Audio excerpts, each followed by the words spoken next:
कन्नड तालुक्यात ग्रामसेवकाला लाच घेताना रंगेहात पकडले. दलित वस्ती सुधार योजनेचे बिल काढून देण्यासाठी 40,000ची लाच घेताना पकडले. कन्नड तालुक्यातील मकरनपूर ग्रामपंचायत अधिकारी, ग्रामसेवक दलित वस्ती सुधार योजनेअंतर्गत झालेल्या कामाचे बिल काढून देण्यासाठी 40,000 रुपयांची लाच घेताना छत्रपती संभाजीनगर लाचलुचपत प्रतिबंधक विभागाने रंगेहात पकडले.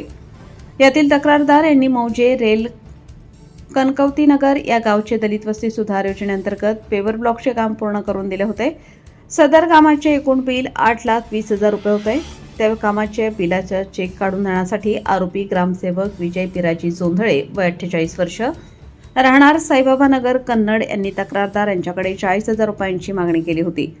लाच देण्याची इच्छा नसल्याने तक्रारदार यांनी लाचलुचपत प्रतिबंधक विभाग छत्रपती संभाजीनगर येथे समक्ष येऊन तक्रार नोंदवली असता दिनांक 3 जून रोजी शासकीय पंच समक्ष सापळा कारवाई दरम्यान ग्रामपंचायत कार्यालय मकरनपूर तालुका कन्नड येथे तक्रारदार यांच्याकडून 40,000 रुपये लाच रक्कम साक्षीदार यांच्या समक्ष स्वीकारल्यानंतर सापळा पथकाने ग्रामसेवक विजय जोंधळे यांना ताब्यात घेतले.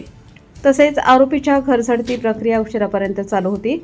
सदरील कारवाई छत्रपती संभाजीनगर लाचलुचपत प्रतिबंधक विभाग पोलीस अधीक्षक श्रीमती माधुरी केदार कांगणे मॅडम, अपर पोलीस अधीक्षक शशिकांत सिंगारे, पोलीस उपअधीक्षक बाळासाहेब शिंदे यांच्या मार्गदर्शनाखाली सापळा अधिकारी पोलीस निरीक्षक शांतीलाल चव्हाण, तपास अधिकारी पोलीस निरीक्षक भास्कर नवले, सापळा पथक पोलीस हवालदार रवींद्र काळे, विलास चव्हाण, राम गोरे, चांगदेव बागुल यांनी केली आहे.